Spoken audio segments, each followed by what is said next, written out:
प्रतिभान्ति स्थितानि च यत्रैव उपशमं यान्ति तस्मै सत्यात्मने नमः। ज्ञाता ज्ञानं तथा ज्ञेयं द्रष्टा दर्शनदृश्यभो कर्ता हेतुः क्रिया यस्मात् तस्मै ज्ञात्यात्मने नमः। स्फुरन्ति सीकरा यस्मात् आनन्दसाम्बरे वनो सर्वेषां जीवनं तस्मै ब्रह्मानन्दात्मने नमः। ब्रह्मानन्दात्मने नमः।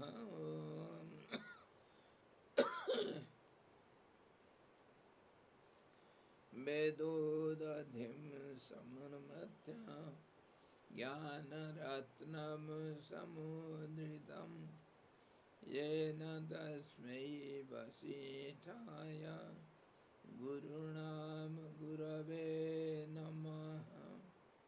वशिष्ठ जी भगवान की जय। सद्गुरु भगवान की जय। सच्चिदानंद भगवान की जय। शब्द ब्रह्म की जय। सरस्वती महारानी की जय। योग वशिष्ठ जी भगवान की जय।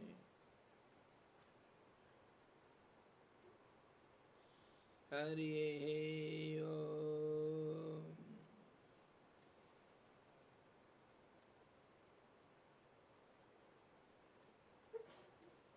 योग वशिष्ठ निर्वाण प्रकरण उत्तरार्ध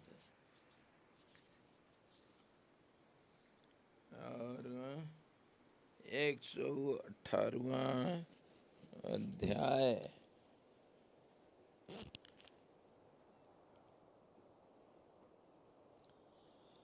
विपश्चित का कहानी।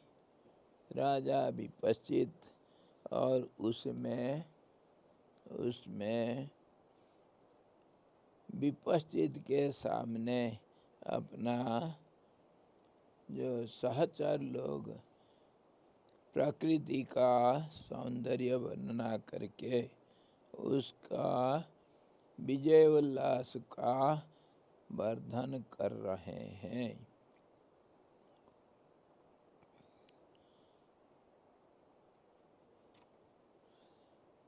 राम जी कुछ शंका किए थे। हैं, क्या शंका किए थे? पहले भी कुछ शंका था और अभी भी कुछ शंका कर रहे हैं। शंका के अंदर शंका। अभी शंका ये हुआ, पहले हमारा बात क्या चल रहा था?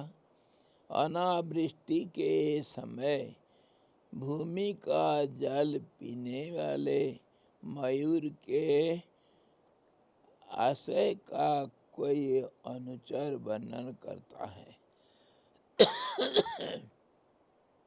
जिस मेघ ने शरद ऋतु में भी मयूर को जल धाराओं से तृप्त किया, वह वर्षा ऋतु में भी तालाब को न भरे, ऐसा उसका जो चरित्र है वह बाल जनोचित मतलब क्षुद्रोचित है। उस महान के योग्य नहीं है। वह उस महान के योग्य नहीं है। उदारता के समय में भी की गई इस अनुदारता को देख करके पामरों द्वारा किए गए जो उपहास से वह सज्जन दुखी होगा, यह सोचकर मयूर सदा के लिए अपनी प्यास ही न बुझाने के लिए तैयार हो गया। ये बड़ा विचित्र वर्णना हो रहा है। इसके ऊपर शंका करेंगे। वर्णना कैसे कह रहे हैं? वो चतुर्मास्य में बारिश नहीं होने से देखो, वो गांव के पास, पहाड़ी गांव के पास जो जंगल था ना, वो सूख गया है। तालाब में पानी कम हो गया है और मोर लोग नाचना बंद कर दिए हैं, क्योंकि बादल नहीं है और बारिश नहीं हो रहा है। इसीलिए मोर लोग नाचना बंद कर दिए हैं। इसको देख करके कोई सहचर राजा भी उपस्थित को समझा रहे हैं, देखो महाराज, ये कैसे अन्याय हो रहा प्रकृति में। ये जो बादल जो चतुर्मास्या में सदा सर्वदा मोर लोगों को खुश रखते थे, आज उनको इतना दुखी कर दिए हैं। इससे लगता है ये सज्जनों का काम नहीं। ये बादल जो हैं ये दुष्ट जन है, ये सज्जन नहीं है। ये बच्चों के माफी व्यवहार करते हैं। तुम्हारा सदा सर्वदा का दोस्त जो मोर है, उसका तुम परिहास उड़ाया, उपहास किया। ये अच्छा नहीं है। सज्जनों का ये चरित्र नहीं होता है। अपने सखा संबंधियों को दुखी नहीं करते हैं सज्जन लोग। ये तो हुआ, ये बादल को गाली दे रहा है राजा के सामने सहचर, और उसके साथ साथ कह रहा है। ऐसा देख करके मोर क्या क्या, मोर सोचा मैं पानी पीना छोड़ दूंगा। पानी पीना छोड़ दिया वो है। जो अच्छा दोस्त था, दोस्त का दुर्व्यवहार देख करके, मोर सज्जनता का परिचय दे करके वो पानी पीना छोड़ दिया। मोर साधारण पानी नहीं पीते हैं।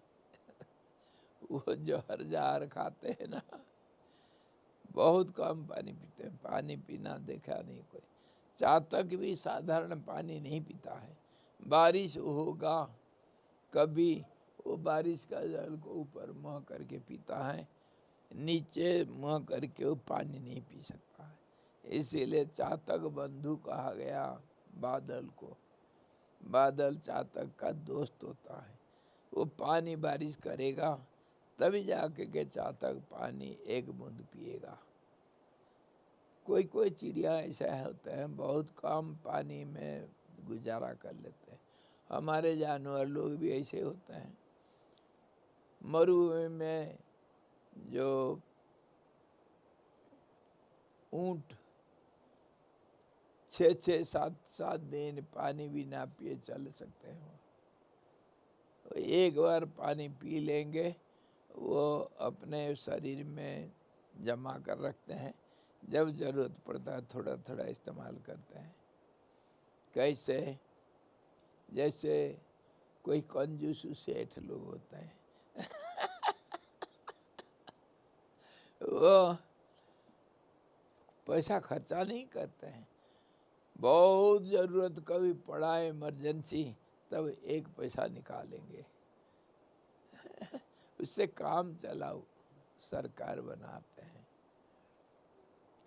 इसी प्रकार मोर भी पानी पीना छोड़ दिया। ये बात तो सहचर समझा रहा था।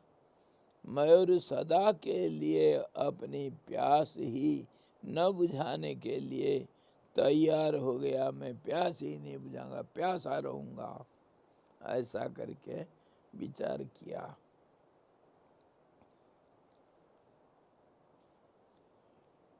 तो इसके ऊपर शंका होगा, तो क्या मयूर अनुचित अनुचित काश है? अनुचित काश है? अनुचित काश मतलब स्फटिका विमलम पीत्वा। अच्छा, तोयम घनोदरा निगर्तम पिबती न पुनर्मार्गे ह्यूहम स्त्रीसापि शिखी जलम। अच्छा, ये मोर क्या करता है?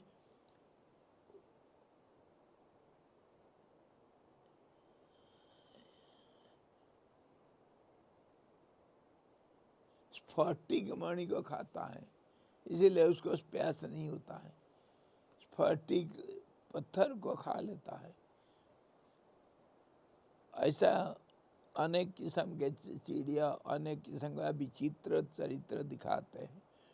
एक जो कहते हैं हमारे ये कबूतर है, कबूतर कंकर खाता है। बता, कंकर खा कर हजम करता है। उसको भूख लगने से छोटे छोटे के पत्थर खा लेता है, ऐसा कहावत है। तो मोर का कहावत है, वो स्फटिक पत्थर को खा लेता है, पानी पीना छोड़ दिया। स्फटिकम विमलम कहा ना, स्फटिक विमलम पीत्वा तोयम घनोदरा निर्गतम। घन के उदर से, बादल के पेट से निकला हुआ पानी क्यों पीऊं मैं स्फटिक मणि को खाऊंगा। ऐसा करके वो पानी पीना छोड़ दिया। तो इसमें वो कह रहा है कि पिबती न पुनर्मार्गे क्षुभम स्त्रीसापि शिखी जलम स्फुरति च घनम स्मृत्वा न चापि विपद्यते गुणवती जने बद्धासानम श्रमोपि सुखावह।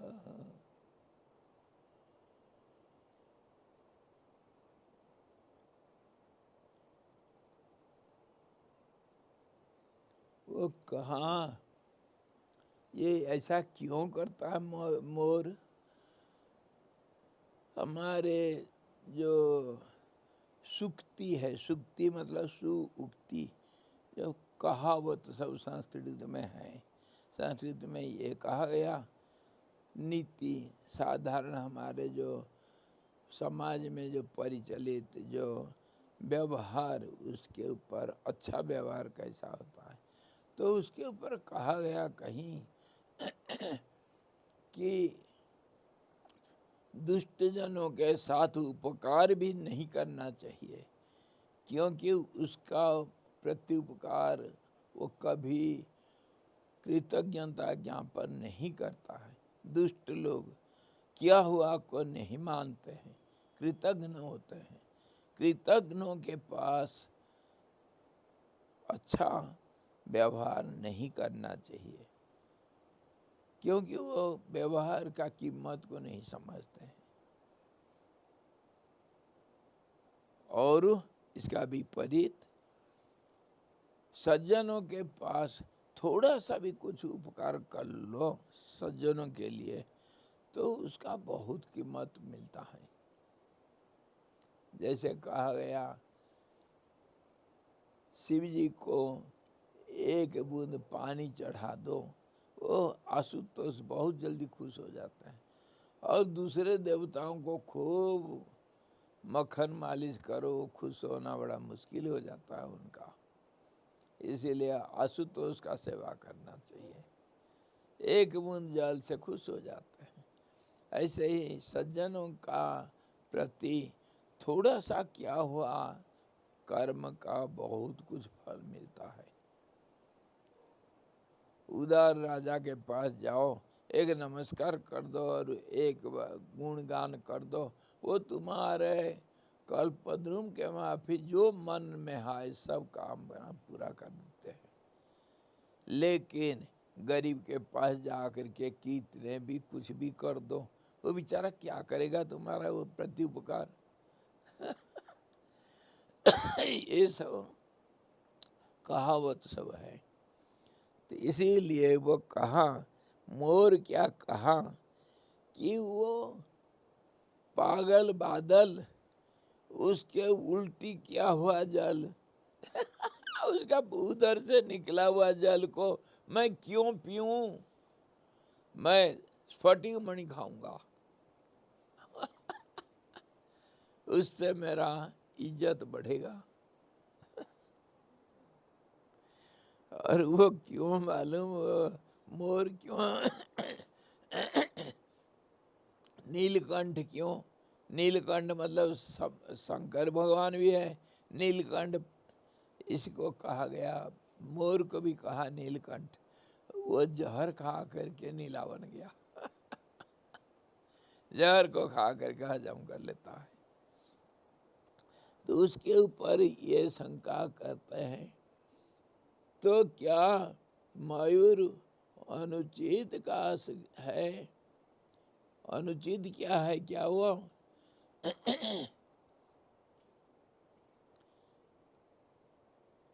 नहीं, उत्तर में कहते हैं नहीं, मेघ के पेट से निकला हुआ स्फटिक सा स्वच्छ जल पीकर मोर प्यास से पीड़ित होकर भी फिर मार्ग में गिरा हुआ कीचड़ वाला जल नहीं पीता। अच्छा, उसको अर्थ बदल दिया। पहले तो क्या कि वो मोर, वो बादल का पेट से निकला हुआ उल्टी किया हुआ जल को मैं क्यों पीऊं, स्फटिक मणि पीऊंगा, ये एक अर्थ हुआ। उसी को दूसरा अर्थ में बदल दिया। कहता है बादल से निकला हुआ जल स्फटिक मणि के माफी स्वच्छ है, उसको पिया वो, इसीलिए गंदे तालाब का मिट्टीली जल को नहीं पी रहा।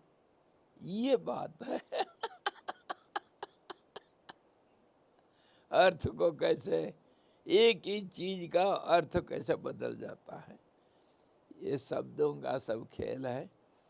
जैसे नेता लोग बोलते हैं, वो कोई कह दिया किसी लड़की के ऊपर, ये 25 साल तक शादी नहीं करते हैं और बाजार में घूमते हैं, बॉयफ्रेंड करके घूमते हैं, ऐसा कह दिया, जल्दी शादी करना चाहिए उम्र में। तो उसको बहुत चर्चा में गए, ये देखो ये नेता होकर के, इतना बड़ा आदमी होकर के गए, अरे ऐसा ऐसा बेकार के बातें सब लेक्चर देता है। ये सब स्त्रियों का दुश्मन है ये, जबकि हम स्त्रियों को इतना सब मान्यता देते हैं और समाज में स्त्री का स्थान सबसे ऊपर, ये इसके ऊपर टिका टिप्पणी करता है। तो वो उसी अर्थ को बदल दिया। नेता कहता है नहीं, मैं ऐसा थोड़ी कहा था, मैं कहा था ये जो उम्र ज़्यादा में शादी करते हैं यह अच्छा करते हैं, ठीक पलट गया। अच्छा करते हैं, कम उम्र में शादी करके जीवन बर्बाद नहीं करना चाहिए। बड़ा उम्र में बाजार घूम करके अपना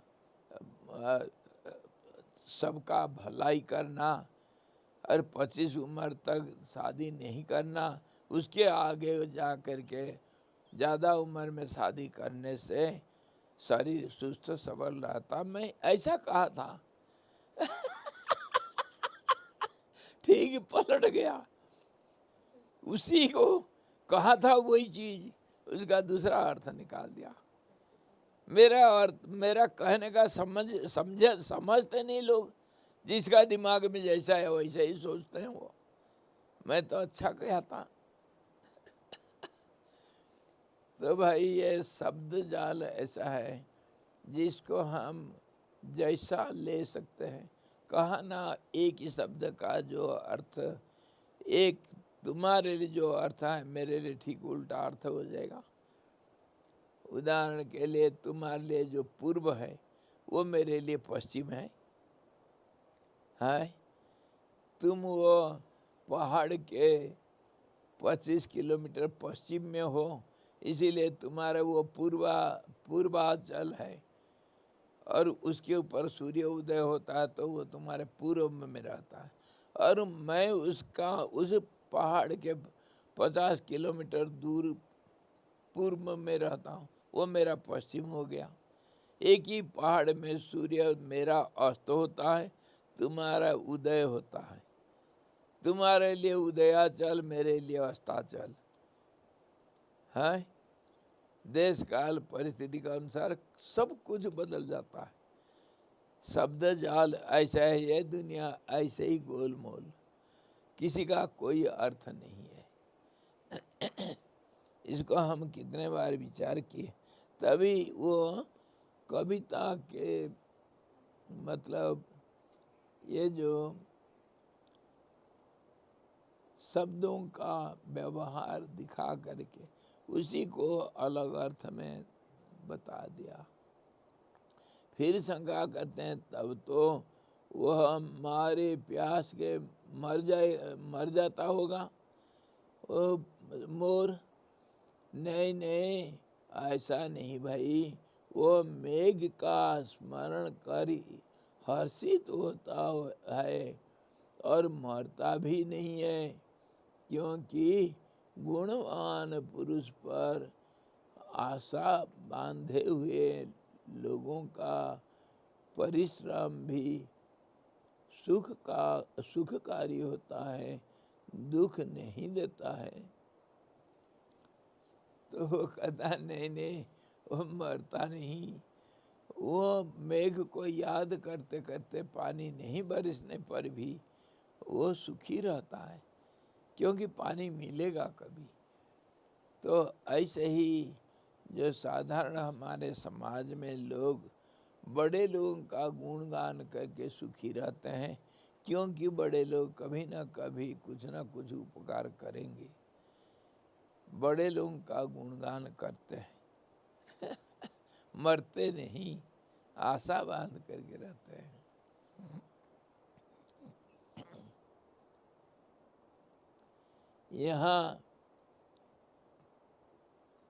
यहाँ पर ये पथिक लोग बरसात में कथा वार्ता के आलाप द्वारा मार्ग में होने वाली शोचनीय दशा को, वियोग को वैसे ही बिताते हैं जैसे कि प्रायः मूर्ख जन अपना जन्म यापन करते हैं।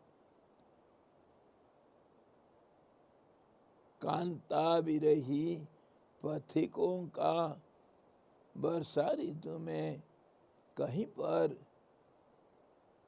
कथालाप आदि से कष्टपूर्वक वैसे ही समय यापन होता है जैसे कि आत्मज्ञान शून्य मूर्खों का जन्म यापन होता है, यह भाव है। फिर क्या कहा, फिर क्या कहा वो, फिर कहता है देखो देखो ये पथिक लोग, राही जो जा रहे हैं रास्ता में आपस में बात करते रहते हैं, उसी के ऊपर बातें निकल पड़ा। अरे सब तो दुनिया में सब आपस में बात करते हैं, पर रास्ता में जाते हुए देखो ये आपस में क्यों बात करते हैं, क्यों बात करते हैं कि ये अपने पत्नियों से दूर रह करके विरह ज्वाला को उपशम करने के लिए आपस में बात करके समय को बिताते हैं। कहाँ का कहाँ अर्थ लगा दिया। अच्छा, ऐसे ही संसार में मूर्ख जन, संसारी लोग जिंदगी को ऐसे ही बिताते हैं, बेकार का बातें करके समय समय को बिताते हैं, भगवान के बारे में नहीं बात करते हैं, फालतू बातें करके जीवन यापन करते हैं।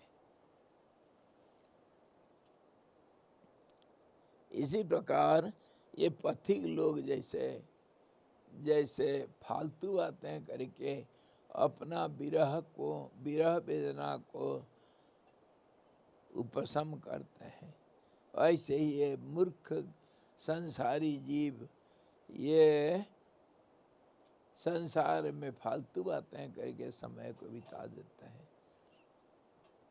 क्यों? भगवान के बारे में नहीं कर सकते हैं बात। जैसे विरही लोग अपने पत्नियों के बारे में बात नहीं कर सकते, दूर हैं उनके साथ बात नहीं कर सकते, इसलिए आपस में समय बिताते हैं फालतू बातें करके।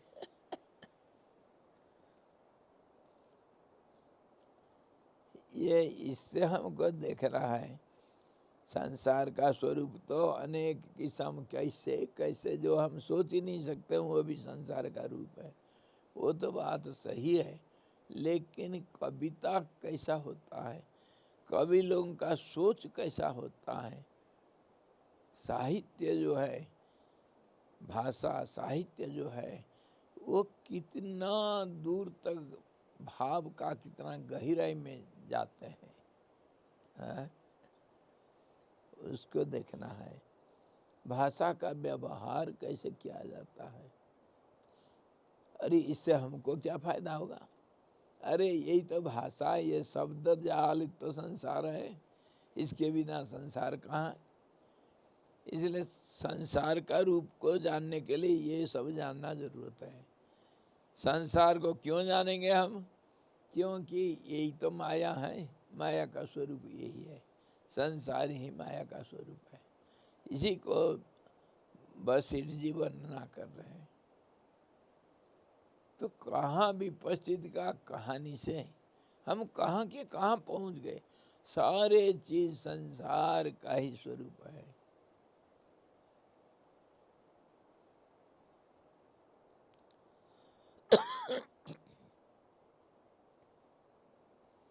मूर्खों का जन्म यापन होता है ऐसे आत्मज्ञान शून्य बातें करके, यह भाव है। हे राजन, यहाँ पर तालाब से कमल, नील कमल, कुई, सफ़ेद कमल, सभी कमनाल, रक्त कमल पत्ते और जल बोझ को लेकर युवतियों चली हैं। ये क्या हो गया? हे राजन, यहाँ पर तालाब से कमल, नील कमल, कोई सफ़ेद कमल, सभी भसिंड भसिंड कमनाल रक्त कमल पत्ते पत्ते और जल के बोझ को लेकर युवतियां चली। इसके बाद इन कमल आदि के बोझों को क्यों ले जाती हैं? यह पूछने पर उन्होंने पूछने वाले को मुझको यह उत्तर दिया है, पथिक पथिक हम लोग वियोग वियोग रूपी दुख के ज्वर से वियोग रूपी दुख के ज्वर से संतप्त नायिका की बाल सखियां हैं और उसके उपचार के लिए कमल आदि के बोझों को ले जाती है।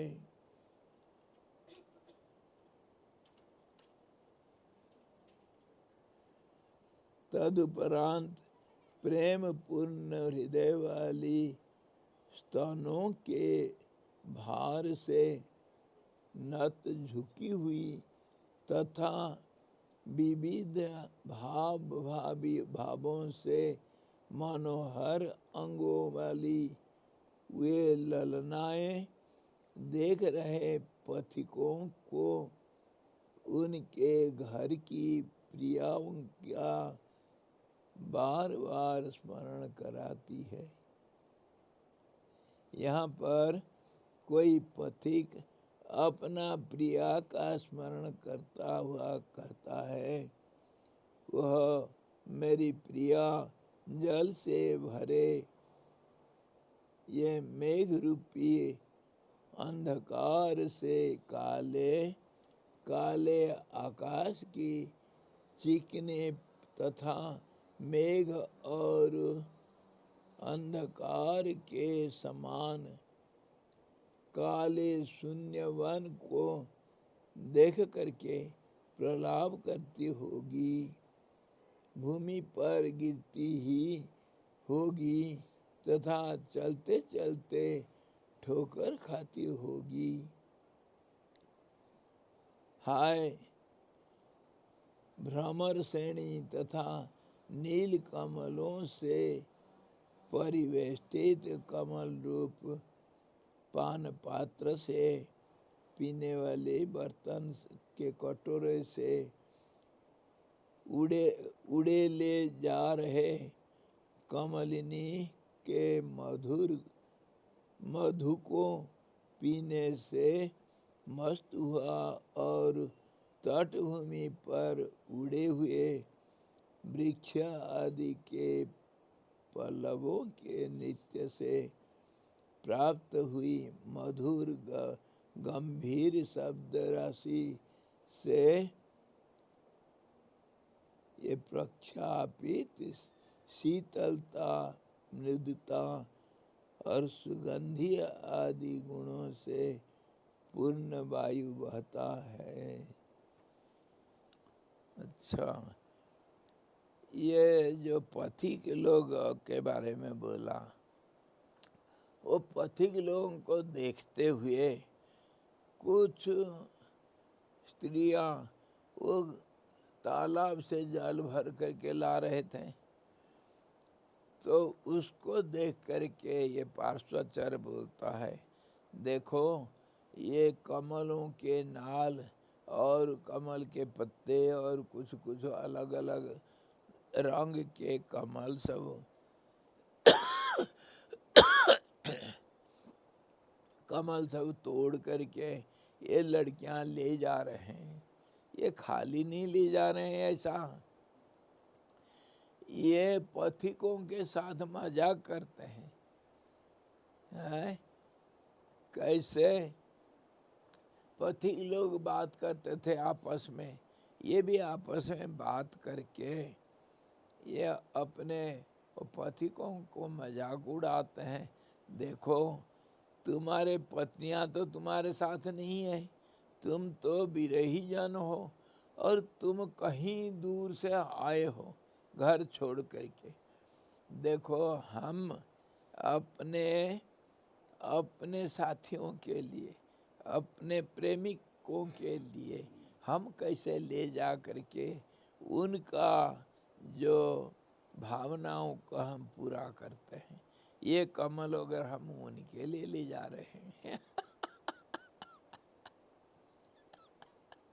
उनके वो पथिकों के साथ हंसी उड़ाते हैं, ये उनका परिहास करते हैं। इसी प्रकार पथिक लोग इन लोगों को देख करके अपने पत्नियों को याद करके कहते हैं, देखो बेचारी मेरी पत्नी आज वो बादल को देख करके कैसे रोती होगी। क्यों कि वो काला बादल अंधकार भर देता है। पति के बिना संसार अंधकार हो जाता है। वो बादल को देख करके गाली देती होगी और वो अंधकार में चलते हुए कहीं गिर जाती होगी। ये पथिक याद कर रहा है वो लड़कियों को देख करके। तो ये सब बनना ये कवि का दिमाग भाई। हाँ, कवि क्या नहीं करता है। जहाँ न पहुँचे रवि वहाँ पहुँच जाता है कवि। तो भावनाओं के ऊंचाई कहाँ पर और गहराई कहाँ पर जाकर कवि लोग पहुँचते हैं। रास्ता में कोई जा रहे हैं, वो आपस में बात कर रहे हैं और यहाँ तालाब में कोई लड़कियां स्नान करके कुछ कमल और कुछ कमल पत्ता ले करके जा रहे हैं घर। उसको कभी क्या क्या सोच लिया देखो। क्या नहीं सोच सकता है। कैसे कैसे उसका संबंध को जोड़ देते हैं। यही संसार भावनाओं से बना हुआ सारा चीज, और ये भावनाओं का खेल ही माया कहा जाता है। इसीलिए बशीर जी इस प्रकार सारा कल्पनाओं का जाल बिछा करके सब वर्णना कर रहे हैं। और बहाना बनाया और राजा विपश्चित विजय के उल्लास में समुद्र किनारे खड़ा है और उसके सहचर लोग प्रकृति का सौंदर्य वर्णना कर रहे हैं। कहाँ किसका संबंध कहाँ जोड़ करके। My dear new, my dear new.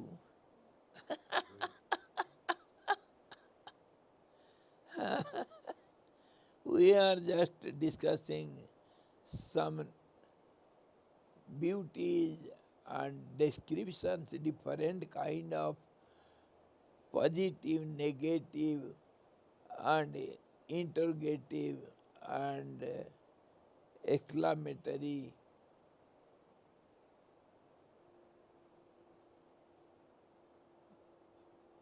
All type of descriptions of the nature by the subordinates to the king Vipashit. After yesterday I told the story in shortcut. After the great conquest, the king was enjoying the nature at the seashore, and the subordinates were describing the beauties of the nature, and besides the beauties, all the ugliness, all type of description of the nature, positive, negative, interrogative, exclamatory, and positive in negative, negative in positive, where it is so beautiful, they describe it in ugly manner, and ugliest picture they describe in most enjoyable, sweet manner. So everything is possible. The poet, in the mouth of the subordinate, while describing nature to the king, he has expressed the nature of the world, how the world looks like, how one can go to the limit of our thoughts, imaginations, how high one can think, how deep one can go in imagination. So all these is described by the mouth of, by the instrumentality of the subordinate, making the king the hearer. All these are described. They are all just mediocres. By this way, Vasirji tries to describe the nature which is beyond imagination, positive, negative, any kind of things, whatever we can imagine, that comes under world or nature, or it is called Maya, the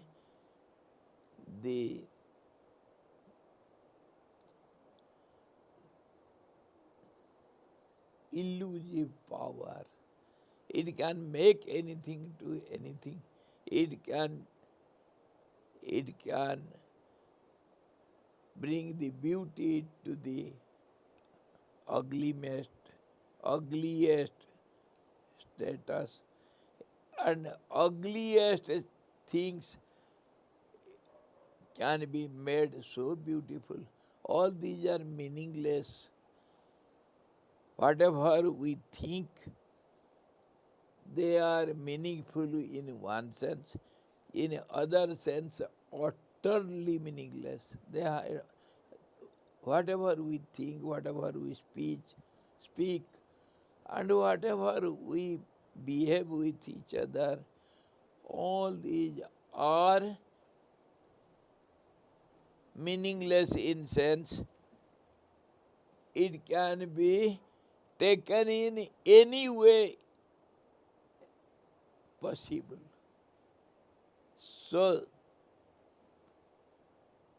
the manner of our life, and not only human life, all the living lives of the nature, or all other non-living beings, whatever relationship they have with each other and manner they behave, all these are meaningfully meaningless, meaninglessly meaningful. This is what we can understand from all these descriptions. Vasishtha describes the nature, how is the illusive power, how is the Maya.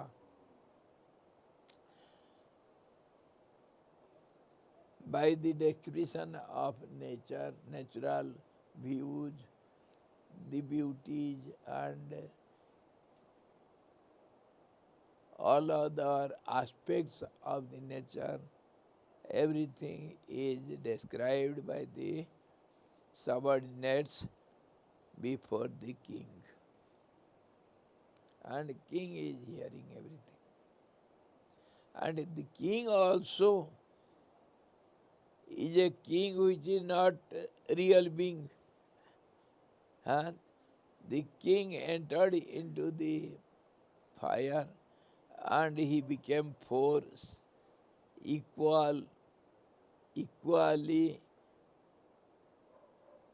equally made four bodies. and he was equipped with all the celestial weapons and everything, and he conquered over the enemies by the grace of fire God, and that also shows us the surrender what he did to the God. Whatever you think strongly, one pointedly, that becomes your God. And in this whole Yoga Vasit, we have learned one thing. Any object in this world, any object, anywhere, in any condition, at any place, devoid of time, conditions, and situations, anything, anywhere, any way, can be imagined in any way as anything, as any being, and it will have any type of relationships with others as you think. And imagination has got no limit. It is unlimited.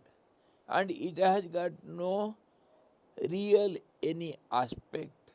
Imagination is imagination without any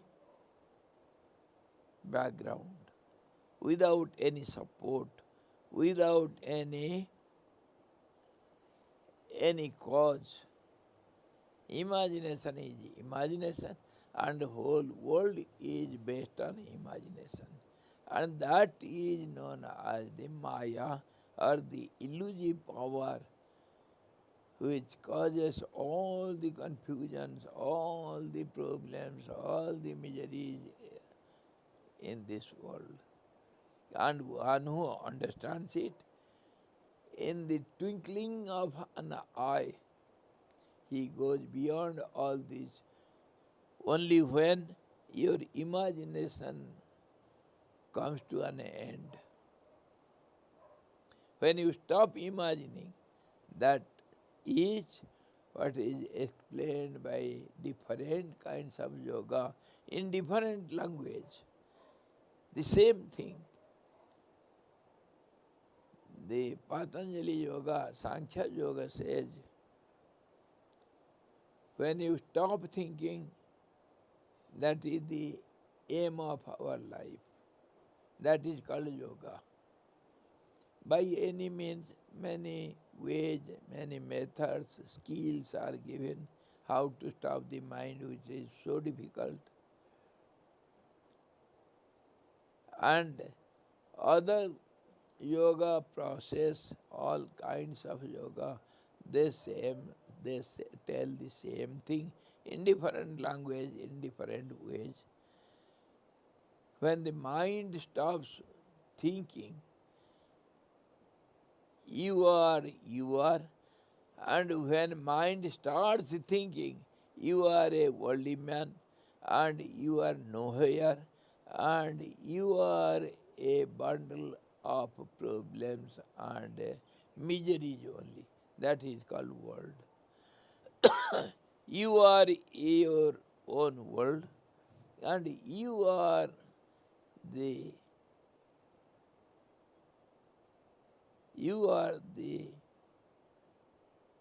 cause to go beyond it also. You are the person who can go beyond also. You are yourself has welcomed all this, and you have to say goodbye to all this. You are capable of uplifting yourself. You have come down to such worldly level. and you are cause for the world, and you are cause for your absolute achievement. That is goal of life, that is go beyond all these worlds. You are the world, you are the God. And your imaginations, when starts, the world starts. And when you stop thinking, then the world ceases to exist. That's all. This is the essence of Yoga Vasishtha, and not only Yoga Vasishtha. If you understand our great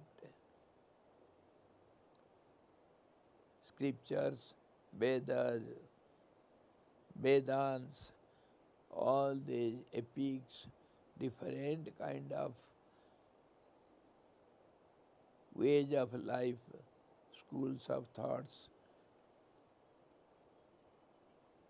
do whatever you like, think as you like, but the end is this. Whatever you think, that you are, and whatever you don't think, that also you are. Your own personality is made by yourself, and you have made this world, and you can go beyond it.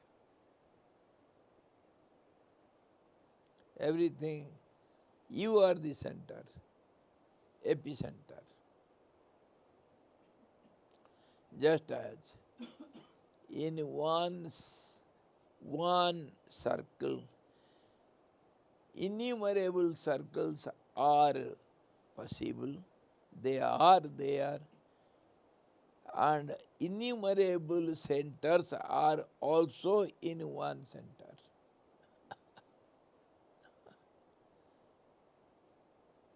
Physically, mentally, anyway, geometrically, and any way you think it is possible. And this is called world. Everyone is a center of the world. Just as there are innumerable centers in one circle. Innumerable circles are there in one circle. Geometrically also and imaginarily also. Similarly, every object, not only being, every object, living, non-living, human being or other beings, every object, every being is the epicenter of the universe. That's how it is said, Anuraniyan Mahato Mahyan. For whom it is said? For every being and everywhere, in all conditions. The truth is smaller than the smallest and bigger than the biggest. In all conditions, in every way, at all time,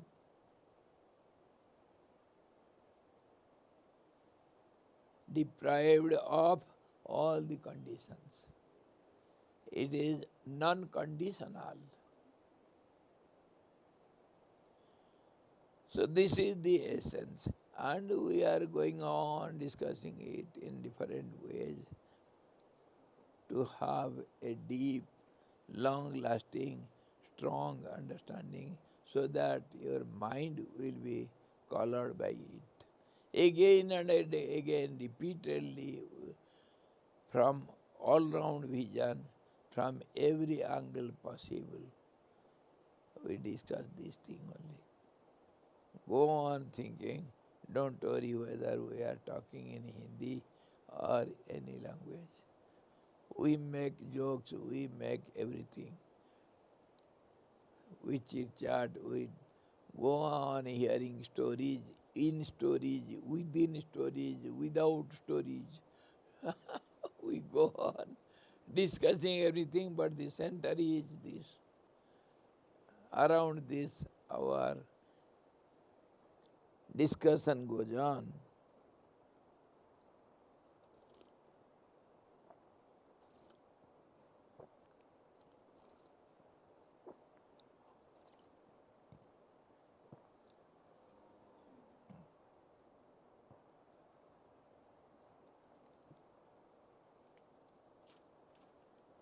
इसी प्रकार 118वां सर्ग का समाप्त हुई और 119वां सर्ग में हम क्या देखेंगे?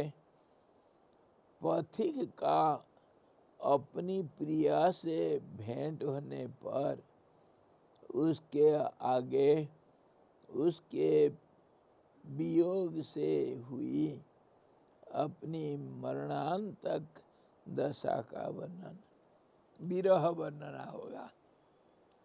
See, in this chapter we shall see the विरह को क्या कहेंगे?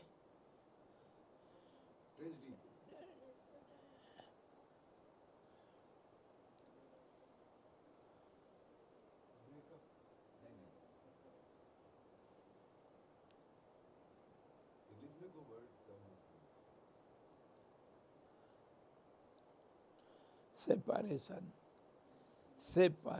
from each other. When the husband has left the home and gone somewhere for some business or somewhere, he is separated from his darling, and he will be remembering in the condition of separation. Not only husband, the wife also will go on thinking of husband. Not only in world, husband and wife, in every case, separation is a condition where it strongly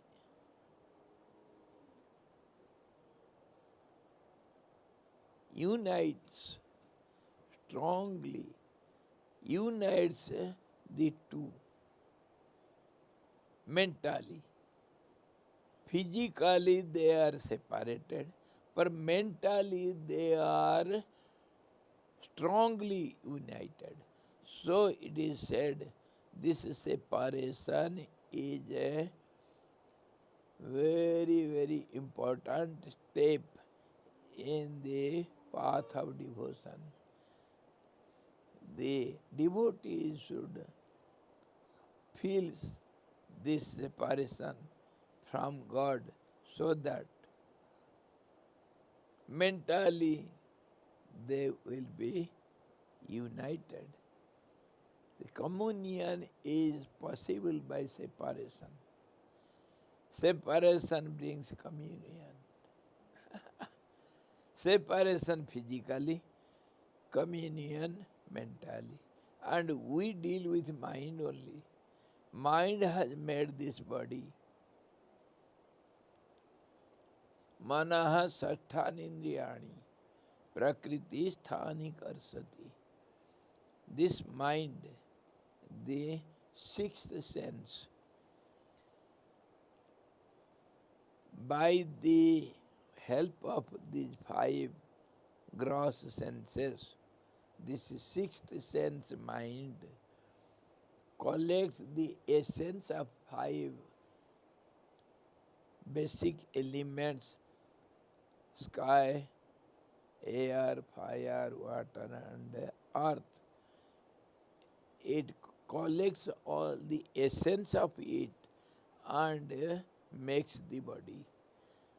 Body as its instrument to use to go on with its business. Imagination. To imagine body is the communicating instrument.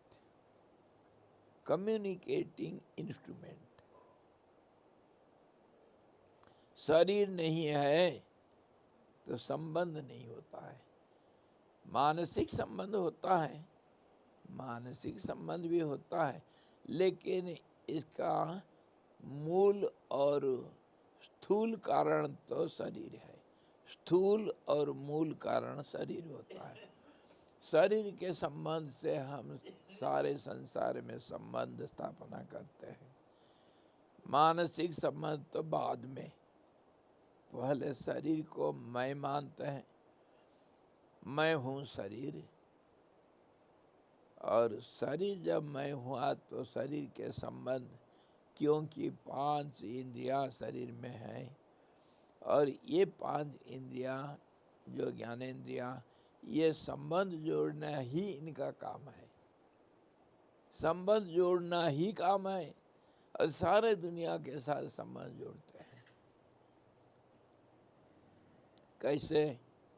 आंख देख करके विषय के साथ, आंख का विषय जो रूप है, रूप के साथ संबंध जोड़ता है। कान शब्द के साथ संबंध जोड़ता है, नाम के साथ। घ्राण सुगंध, गंध के साथ, धरती के साथ, और जिह्वा रस के साथ, जल इत्यादि रस के साथ संबंध जोड़ता है। चर्म स्पर्श के साथ, वायु इत्यादि जो चीज है, ये सब के साथ 5 इंद्रियां, 5 जो भूतों का मिश्रण से, पंचीकरण से जो दुनिया का अलग अलग नाम रूप तैयार हुआ, उसके साथ 5 इंद्रियों ही संबंध जोड़ करके संबंध को स्थापना करते हैं, और तभी व्यक्तित्व बनता है। और ये शरीर मैं हूँ करके मान करके, जबकि ये शरीर के बिना वो कुछ काम नहीं कर सकता है, इसीलिए शरीर को मैं मान लेता है। जैसे ड्राइवर गाड़ी को अपना शरीर मान लेता है। ड्राइवर, आप लोग कोई ड्राइविंग किए होंगे, जब ड्राइविंग करते हैं, बैठते हैं, तो शरीर अलग है गाड़ी का शरीर से। शरीर गाड़ी के अंदर बैठे हो, बाहर बैठ के नहीं चला सकते हो, गाड़ी के अंदर बैठे हो, और जब चलाते हो तो गाड़ी का शरीर को अपना शरीर मानते हो। नहीं मानोगे तो गाड़ी नहीं चल सकता है। गाड़ी का पिछला पहिया कहाँ है, ड्राइवर को मालूम है। तदाकार हो करके वो चलाता है। खाली गाड़ी नहीं, खाली कार नहीं, जितने सब जान है, जितने वाहन है, सब का हालत वैसे है। वाहक जो है, वाहन के साथ एकता जब तक स्थापना नहीं करता है, तब तक वाहन काम नहीं कर सकता। वाहन रूप नहीं बन सकता है, वो वाहन नहीं कर सकता है। वो दोनों का एकाकार होना जरूरी है, और यही होता है दुनिया में। हम शरीर एक बनाया गया एक यंत्र है, वाहन है। शरीर के द्वारा हम सारा काम करते हैं। शरीर को हम अंदर बैठ करके, जिसको कहते हैं जीवात्मा, जिसका 8 चीज़ों से बनाया गया शरीर है, पूरी अष्टक जिसको कहते हैं, वो जो अंदर बैठा है जीवात्मा, ड्राइवर इस गाड़ी का, तो वो 8 चीज़ से बना हुआ, वो अंदर बैठा हुआ। इस शरीर को मैं मानने से तभी शरीर चलेगा। मैं हूँ है अलग, लेकिन मानना है।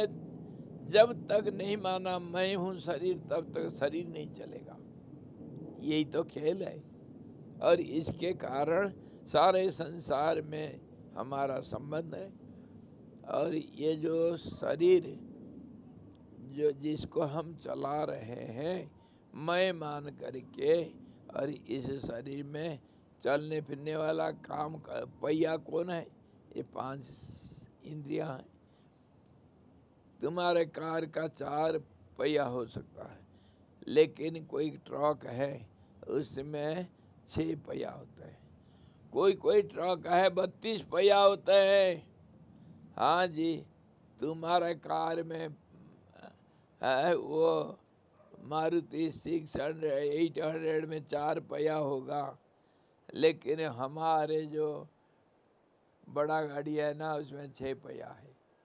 ट्रक में हम जाते हैं और जो बड़े बड़े वो जेसीबी वगैरह को उठा करके ले जाता है उसमें 32 पहिया होते हैं। हाँ जी, ट्रेन का एक बगी को भी उठा करके ट्रक ले जाता है, और ट्रक को भी ट्रेन भी ले जाता है तो इस रूप से जो कुछ भी हम करते हैं पहिया होने से तभी ये चलेगा। तो ये शरीर का कितना पहिया है?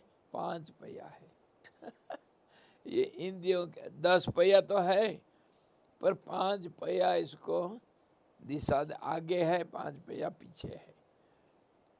आगे में स्टीयरिंग है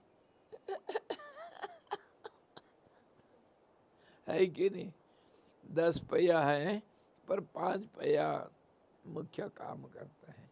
5 ज्ञानेंद्रिया और 5 कर्मेंद्रिया। ये 10 पहिया जो है इस गाड़ी का, इसके बिना ये गाड़ी नहीं चलता है। और फिर एक जगह से दूसरे जगह नहीं जाएगा तो फिर आना जाना बंद, व्यवहार बंद। शरीर स्थिर हो गया तो सारे धंधा खत्म। इसी प्रकार हम जो संसार को बना रखें और संबंध जोड़ रखे हैं शरीर के माध्यम से, इसीलिए इंद्रियों का जरूरत पड़ता है। और ये गाड़ी को बनाने वाला मैकेनिक तो वही ड्राइवर खुद मैकेनिक भी है। ये मैकेनिक सब अलग अलग पार्ट सब गाड़ियों का इकट्ठा करके जोड़ते हैं। गाड़ी कैसा बनता है, कार कैसा बनता है, पार्ट्स सब अलग अलग कंपनी से अलग अलग जगह से ही इकट्ठे करते हैं, एक जगह पर जोड़ते हैं। वो जोड़ने वाले कौन होते हैं? मैकेनिक। वो गाड़ी को जो तैयार करते हैं फैक्ट्री में, फिर थोड़ा ये क्या ड्राइव करते हैं उसको,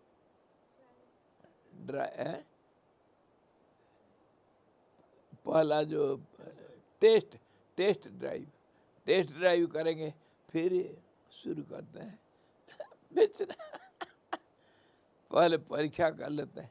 ऐसे ही हमारा शरीर का भी ऐसे ही धंधा है। इसको कहते हैं रथ परंपरा।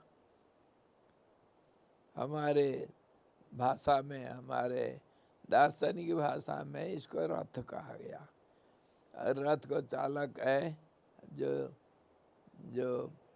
क्या कहते हैं उसको, सारथी जीवात्मा है। और रथ परंपरा कैसे एक दूसरे के साथ कैसे संबंध जोड़ के काम करते हैं, ये सारा वर्णना करते हैं। इसका सारथी है मन। मन को अकेला एक मन रूप में मत समझो, ये अंतःकरण चतुष्ट है। चित्त, अहंकार, बुद्धि और मन। इसी प्रकार ये हमारे व्यक्तित्व है। और इसका ये जो व्यवहार होता है, इसका व्यवहार संबंध से होता है। संबंध में एक क्या है, मिलन और विच्छेद। संबंध में 2 चीज होता है, एक मिलन एक विच्छेद। और विच्छेद में मानसिक दृढ़ मिलन होता है और मिलन में शारीरिक मिलन होता है। विच्छेद में मानसिक मिलन होता है। मिलन तो सदा सर्वदा है। मिलन एक बार हुआ तो विच्छेद नहीं होता है, पर स्थूल विच्छेद, सूक्ष्म मिलन, ये सब संसार का हर व्यक्ति का, हर प्राणी का ये है मिलन विच्छेद। हमारा जिंदगी इसके ऊपर निर्भरशील है, इसी के ऊपर चलता है। The whole universe stands on communion and separation, union and separation. This is the fundamental law of the nature. That's how the difference is created. Nature creates the difference. भेद पैदा करना, भेद पैदा नहीं करेगा तब दुनिया नहीं है। The difference, the gap between two is the cause of the nature, and it is the cause of manyness and growth, and the journey. When you go on creating differences more and more, then you go advance in your journey, and one day or other you will reach your goal, but the journey is endless. The journey in this world is endless, limitless journey. And everywhere you have to stop and start. That is how the world, the individual being starts his journey in this world, and endlessly. And that is one way is known as growth, ever growing endlessly. That is called journey, or because we can say development, we can say in many different language, we can different words we can express it, but the process is natural process, same, creating difference and multiplying. That is called growth. One becomes two. How? If one is divided into two parts, then only it will become two. One comes first. Without one, there is no two. There is no three. One has to be in the beginning. And then when one starts becoming many, one is divided into many. So divisibility is the nature of one. And so if one is indivisible, then divisions are imaginary. And that can be possible only by how one becomes many? By dividing one into two, two into four, four into 16, it goes on in geometrical ratio. Chain reaction goes on. And if one atom blasts, it has to blast all other atoms. It is linked by. All the atoms will blast. That is called chain reaction. So, what happens? This way the world also is a blast. There was one in the beginning, and there was a blast. And that sound is the cause for this creation. This is in some language or in other language is the method of creation, starting of creation by different kinds of philosophers. In different language they have told the same thing, but process is the same. One becomes many, and there was some blast, some sound. Sound is the cause of the creation. Why? Because sound is nothing but energy. Energy is nothing but imbalanced state, and imbalance is possible on the balance. So one will be absolute equilibrium, and then when it starts becoming imbalanced, then there comes all the complications, all the multiplicities and all the laws and rules and regulations, everything starts. So that first imbalanced state, which is known as the sound or wave or energy, the same sound in Sanskrit is told by Pranav. Pranav also is prana. Prana also is called Pranav. Prana means the energy. Energy is nothing but sound. And the same sound, same energy in different phases, different stages is known in other names. The same vibratory system, same energy is known as sound, magnet, light, or electricity, or anything you know. All the energies are at the starting point, they are only waves, imbalance vibrations, waves only. So in this way, when one becomes many, that manyness is nature of one, but it cannot be divided. Why? Why? Because one is one always. It is the absolute one, so it cannot be two. It is without a second. But how it becomes many then? That is called Maya, or its illusory power. Just as we see our own self as many, how do you see many?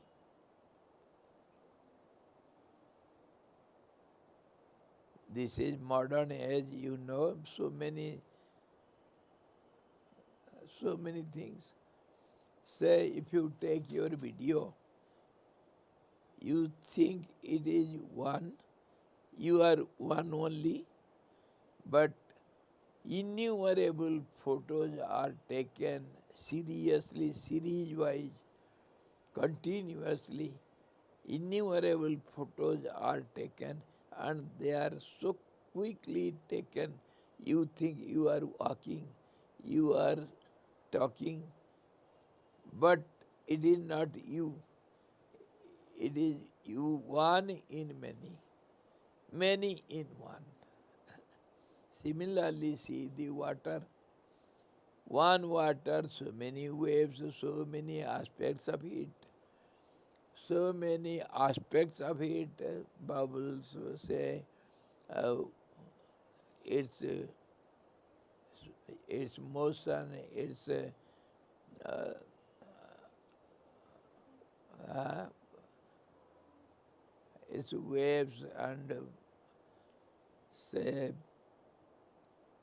the water sparkles, the cloud, the mist, everything is water only, but it takes different forms. But water is water in all conditions. Water never loses its properties. Similarly, in every object, though one becomes many, yet one remains as one, because it never loses its properties, its nature. In nature appears as many, creating divisions, creating gaps, and those gaps are imaginary gaps. They are not real. Just as we see our own self, our own body in a lens house, innumerable reflections, reflections within reflections. All round there are different kinds of lenses in a room. You have entered into the room. How many you are? Can you count? Reflections will be seen within reflections. With reflections are without reflections, outside reflections, inside reflections. They are interrelated, interpenetrated, interacted, interrelated. This is how this world is seen by yourself. All these reflections are only yours. You are one, the absolute one, and whatever you see around you, all are your reflections. So, this is how we are talking on one point. What is point? Separation and communion. This is world.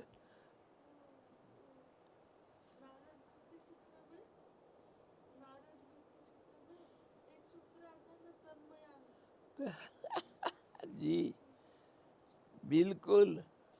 भक्ति में, भक्ति सूत्र में, नारद भक्ति सूत्र, सांडल्य भक्ति सूत्र और भक्ति सूत्र अलग अलग है। सब में चीज तो एक ही, भाषा अलग अलग, तरीका अलग अलग वर्णना किया है। तो मिलन और विच्छेद, विच्छेद के बिना मिलन नहीं संभव, और मिलन के बिना विच्छेद नहीं संभव। विच्छेद में मिलन, मिलन में विच्छेद, ये है भक्ति शास्त्र।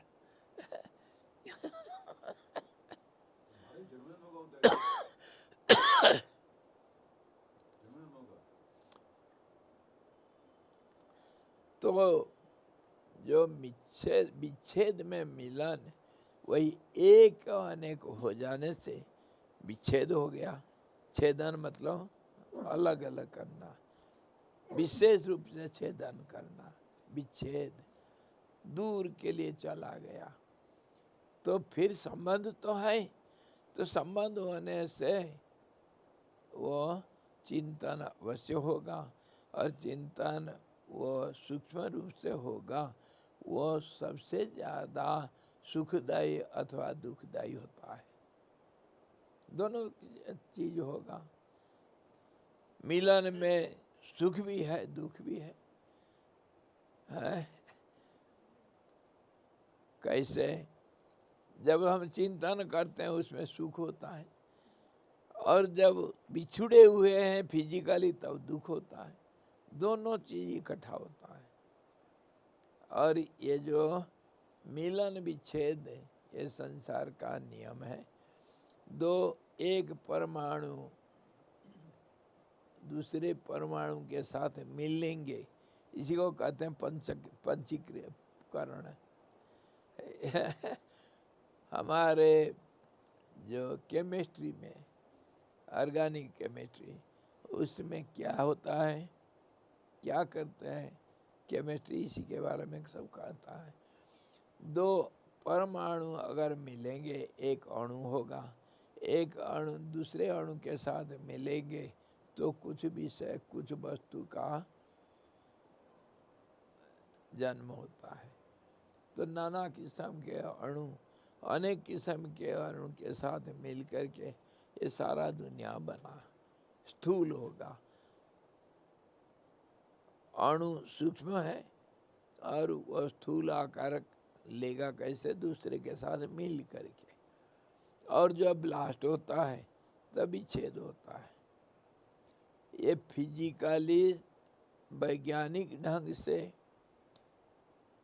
और वैज्ञानिक केमिकल वे से केमिस्ट्री के तहत और फिजिक्स के तहत भी उसका गुण सब होगा और तरीका होगा। ये सब जो हम साइंस में पढ़ते हैं तो ये हमारा ये दार्शनिक पद्धति है। दर्शन में ये सारे चीज कहा गया है। देखना कैसे देखोगे, 360 डिग्री से, ऑलराउंड विजन। तो ऑलराउंड विजन में ये सब आएगा, scientifically, geographically, historically, analytically, exemplarily.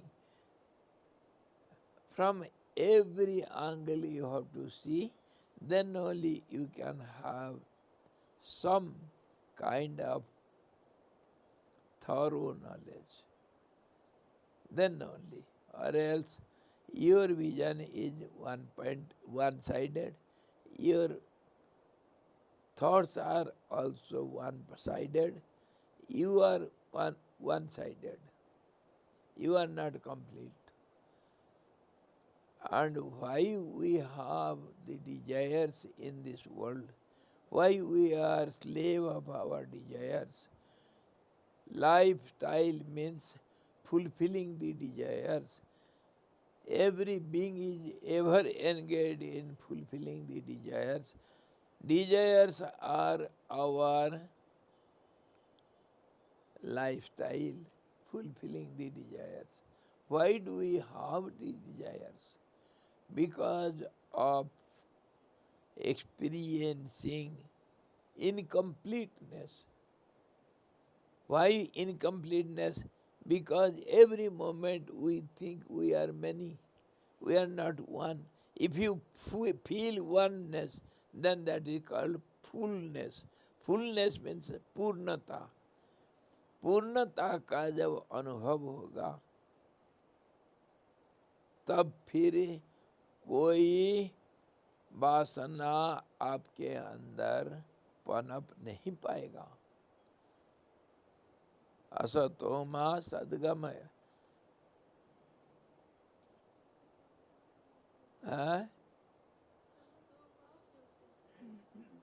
असतो मा सद्गमय।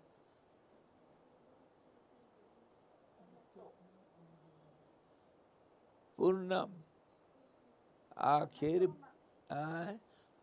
जी सद्गमय। तमसो मा ज्योतिर्गमय। नित्योर्मा अमृतम गमय। अमृत मतलब पूर्णता, जिसमें मरण नहीं। मरण माने विच्छेदन। मरण किसको कहते हैं? एक दूसरे फेज, एक फेज से दूसरे फेज में जाने का मरण कहा गया। एक में अदृश्य होना, दूसरे में दृश्य होना, उसको तो मरण कहते हैं। तो मरण में होता है क्या? परिवर्तन होता है। तो परिवर्तन में हम अपूर्णता को महसूस करते हैं। क्यों? एक फेज को छोड़ दिए दूसरे फेज में आए, और उसमें भेद पैदा हुआ, गतिशील हुए। इसी को कहते हैं जीवन यात्रा, इसी को कहते हैं संसार। क्या बोले? मन का लय हुआ ना वहाँ पे। लय हुआ। एक से मरा तो दूसरे जगह जिया है। और स्वामी जी सूक्ष्म, आप बोले ना सूक्ष्म और स्थूल। जी सूक्ष्म और स्थूल में मन मन का कहाँ है ने मन हाँ को कहते हैं ने उसका है ने अच्छा।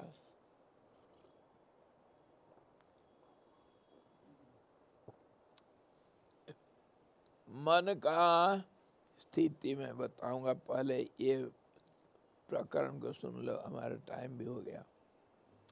मन को सूक्ष्म स्थूल कैसा बोलते हैं, मन का स्थिति सूक्ष्म स्थूल कैसा होता है। हम बात कर रहे हैं ये जो मिलन विच्छेद, और मिलन विच्छेद ही संसार का नियम है। और वो होता है क्यों, एक अनेकता में बदलना, अनेकता एक रूप में देखना, ये है संसार में जो हमारे जो भ्रम है, अज्ञान है, इसी का कारण। और हम इसको क्यों महसूस करते हैं संसार में, क्योंकि सदा गतिशील है, सदा चंचल है, इसीलिए कि इच्छाओं की पूर्ति करने के लिए। और ये है हमारा जीवन स्टाइल। और ये इच्छाएं क्यों पैदा होते हैं कि हम अपूर्ण अपने को मानते हैं, शरीर के हिसाब से अपूर्ण है। शरीर हमारा सीमित है, क्योंकि पंचभूत से सार लिया गया और इसको बनाया गया, इसीलिए विच्छेद है। हम कहीं से आए हैं, हमारे मूल कारण अलग है, और उसी से हम कितने परिवर्तन के बाद ये शरीर रूप में आए हैं। और ये सीमाबद्ध है सीमाबद्ध होने से अपूर्ण है। पूर्ण कौन है, जो असीम है, जिसका कोई सीमा नहीं, वो पूर्ण है। क्योंकि वो एक होगा, एक तो पूर्ण शब्द है, और उसको अपूर्ण करना मतलब छेदन करना, विभाजन करना, विभक्त करना। और ये जो विभक्त करते ना 1/2, जो we say 1/2, 1/2, 1/3, all this divisibility is expressed in this way in mathematics, which is seen in the world process. One is always viewed as parts of it. So 2, 3, 4 and goes on. Innumerable.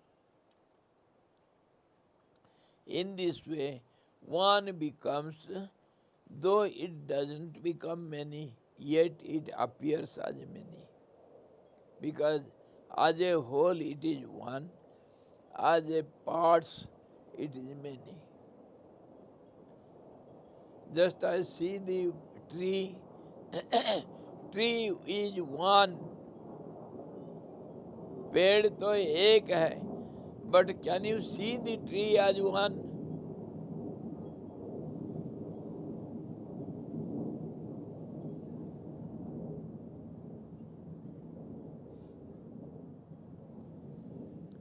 हम एक को एक के रूप में देख नहीं सकते हैं, क्योंकि देखना जो है हमारा, जो हमारा क्रिया है, वो एक प्रोसेस है, वो एक परिवर्तनशील प्रोसेस है, एक प्रक्रिया है। इसीलिए हम उसको जैसे को तैसा नहीं देख सकते। देखना एक हमारा प्रक्रिया है।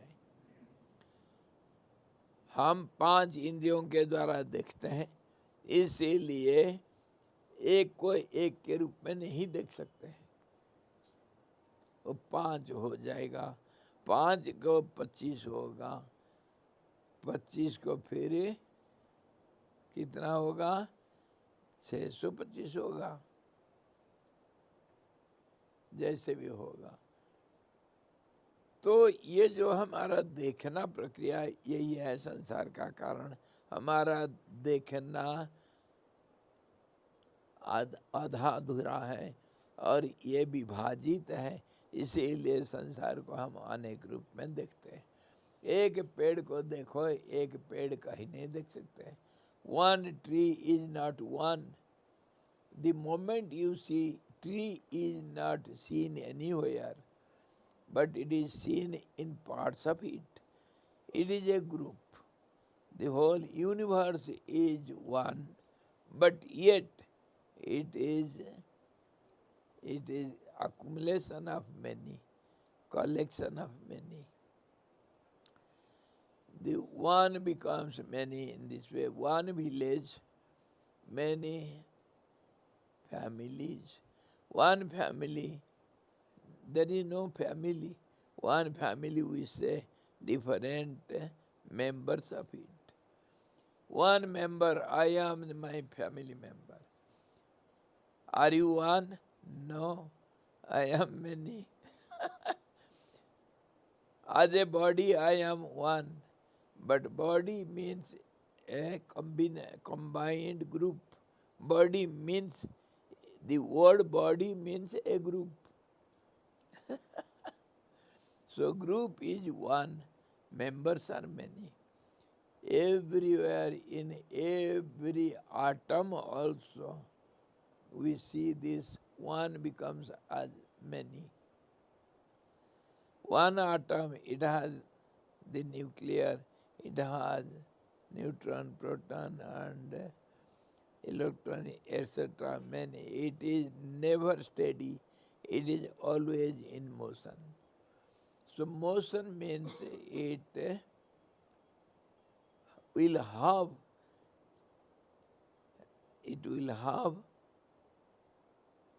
a process. Process means there will be gaps and there will be one becomes many. According to, then comes time, space and conditions. This divisibility brings the sense of gaps, divisibility, manyness. This brings the sense of time and space and conditions. If it is one, there is no time. When you sit in meditation, mind stops working, there is no time. So mind is time, mind is world, mind is manyness, mind is the process. Everything depends upon mind. Mind is nothing but, आ गया आपके प्रश्न के ऊपर, mind is nothing but a process. मन एक प्रक्रिया का नाम है और प्रक्रिया फिर स्थूल सूक्ष्म होगा. क्यों? कि प्रक्रिया, हर प्रक्रिया सूक्ष्म से स्थूल का आकार धारण करता है. सूक्ष्म मतलब कैसे? सेंटर के पास जो रहेगा.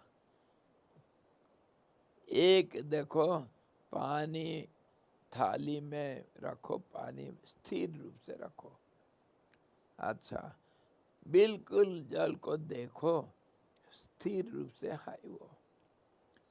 उसमें एक छोटा सा धूल का कण डाल दो तो साथे साथ क्या देखोगे? क्या देखोगे? तरंगे बनेंगे. हैं? उसको उर्मी कहते हैं. बहुत बारीक तरंगे बनेंगे.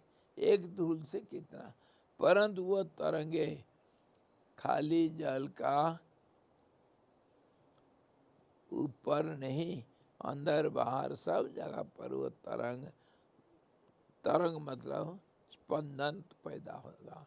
वो स्पंदन जहाँ केंद्र है छोटे होंगे, बहुत बारीक होंगे, और जैसे दूर दूर जाएंगे उसका आकार बढ़ेगा और एक दूसरे के साथ जुड़ेंगे, आकार भी बढ़ेगा. तो ये संसार का नियम इसीलिए है कि जो स्थूल होता है वो बारंबारता के, सूक्ष्म का बारंबारता के कारण स्थूल होता है. और सूक्ष्म जो केंद्र के नज़दीक रहता है उसको सूक्ष्म कहते हैं. और जैसे जैसे दूर जाते हैं वो स्थूल बन जाता है, आकार में, रूप में, और सब तरह से स्थूल बनेंगे। और वो बारंबारता के कारण, और उसको दूसरे भाषा में हम कहते हैं सत्व रजस तमस, त्रिगुणात्मिका माया। और यही मन का हिसाब से कैसे, जब स्थिर रूप से चित्त में जो संस्कार है, मन का एक स्थिरता है, वो जब अस्थिर होता है तो पहला अस्थिरता जिसको हम मन का स्पंदन कहेंगे, वो पहले अहंकार रूप में, जितने बाद में जितने और स्पंदन पैदा होंगे सबके साथ वह संबंध जोड़ेगा, इसीलिए उसको अहंकार कहते हैं। जो बुद्धि, मन और इंद्रियां, शरीर, जितनी भी जो कुछ भी होगा सबके साथ वो मिलावट संबंध जोड़ता है।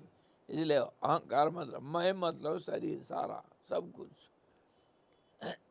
इसी रूप से वो अहंकार पहला स्पंदन होने से वह अहंकार, जिसको हम कॉस्मिक कुएं से अगर समझेंगे, मूल अहंकार होता है ना, हिरण्यगर्भ, फिर विराट, फिर जैसे जैसे सृष्टि क्रम कहा गया, सृष्टि क्रम भी ऐसे ही जैसे हमारा मन का है, अति सूक्ष्म धीरे धीरे स्थूल का आकार ग्रहण करता है। वो अहंकार, फिर बुद्धि, फिर मन, फिर इंद्रियां और इत्यादि इत्यादि, फिर अनेक रूप धारण करते हैं। ये इसी प्रकार शरीर स्थूल रूप लेता है, वो मन का ही स्थूल रूप है मानो। और ये मन जो एक प्रक्रिया अनेक स्पंदन में बदल जाता है, तो मन सबसे स्थूल होगा, अचंचल होगा, और बुद्धि उससे सूक्ष्म होता है। सूक्ष्म मतलब बुद्धि ज़्यादा, रजस और सत्व ज़्यादा रहेगा, मन में रजस और तमस ज़्यादा रहेंगे, सत्व कम रहेगा। और सत्व जो है केंद्र के आसपास का स्थिति को सत्व कहते हैं। जो महामाया कहा गया वो सत्व गुण का विकास, और मूल प्रकृति त्रिगुणात्मिका जो है रजस और तमस से बना हुआ। सत्व सब में है, सब में सब कुछ है, मिला जुला सरकार, किसी का कहीं पर अभाव नहीं है। परंतु ज़्यादा स्थूलता और सूक्ष्मता इसी को कहते हैं। मन को स्थूल मानो, बुद्धि को सूक्ष्म मानो, अति सूक्ष्म अहंकार है जो सबके साथ एकाकार हो जाता है। और वही स्थूल मन जब और स्थूल होता है, वही इंद्रियों का आकार लेता है। पंच तन्मात्रा, और फिर पंच इंद्रियों का रूप, और फिर इंद्रियों का जो विषय के साथ संबंध, फिर विषयाकार हो जाता है मन। और इसी के अंदर भी हमारा मिलन विच्छेद का पर्याय को भी इसमें डालो, एक के ऊपर दूसरा डालो। जैसे मैं ये पहले चश्मा पहना, फिर मैग्नीफाइंग ग्लास लिया, तभी जा करके अक्षर दिखता है। ऐसे ही सबके ऊपर सबको डालो। विषय अलग अलग हम मानते हैं, लेकिन चीज बेसिकली सब एक ही चीज हम बात करते हैं। इसी को हम प्रकृति कहते हैं, माया कहते हैं। तो जिसको हम साहित्यिक रूपरेखा से हम समझ रहे थे, तो हम आए इसी अध्याय में हम मिलन विच्छेद का पर्याय आलोचना करेंगे। मिलन विच्छेद, इधर एक पथिक जो घर छोड़ के कहीं गया, ये तो हमारा साधारण सांसारिक तरीका से बात करेंगे, कहानी बोलेंगे तो समझ में आएगा। लेकिन इतने इसके अंदर गुह्य रहस्य सब ये है। वशिष्ठ जी इसीलिए इसको इसी प्रकार सब वर्णना करें। ये वर्णना नहीं, ये संसार का, सृष्टि का गुह्य रहस्य सब है। ये पति के कहें अपने स्त्री को याद नहीं कर रहा है। ये संसार का सूक्ष्म रहस्यों को सब उद्घाटन कर रहे हैं। इसको चर्चा करेंगे इस अध्याय में। मिलन विच्छेद जो हम भक्ति शास्त्रों को देखें और हमारा जो जिंदगी है उसको भी देखेंगे और संसार का क्रिया प्रक्रिया सब देखेंगे। अभी थोड़ा बहुत समझो, इसको फिर अच्छी तरह विचार करेंगे। ये खाली मिलन विलाप नहीं है स्वामी स्त्री का। ये संसार का प्रक्रिया है ये। हाँ जी। We shall discuss on union and separation, which is the cause of the, which is the nature of the nature, which is the cause of the creation, and how the nature acts, and what we feel in our life every moment. Every moment we feel separated from someone and united with someone, some object, and that is how our perception process also goes on. We give up one and attach to the other. That's how we perceive the objects around us, and how the 5 units and 5 senses, how do they work, which creates our world around us. We have to understand it through this process, union and separation.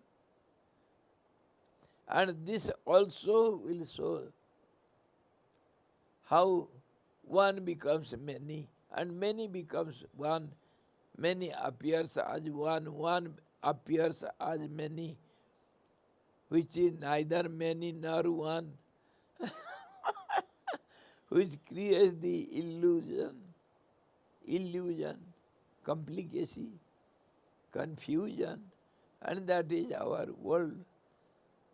Huh? That is our life. So all these subtle points we shall discuss tomorrow. And that tomorrow also is, it is a process of union and separation. Hari ओम। कल देखेंगे वो कल कब आएगा कब जाएगा पता नहीं, कितनी कल आए कितने गए। हरि ओम। पूर्णमदः पूर्णमिदं पूर्णात् पूर्णमुदच्यते पूर्णस्य पूर्णमादाय पूर्णमेवावशिष्यते। ओम शांति शांति शांति। सद्गुरु भगवान की जय। सच्चिदानंद भगवान की जय। शब्द ब्रह्म की जय। सरस्वती महारानी की जय। योग वशिष्ठ जी भगवान की जय। हरि ओम।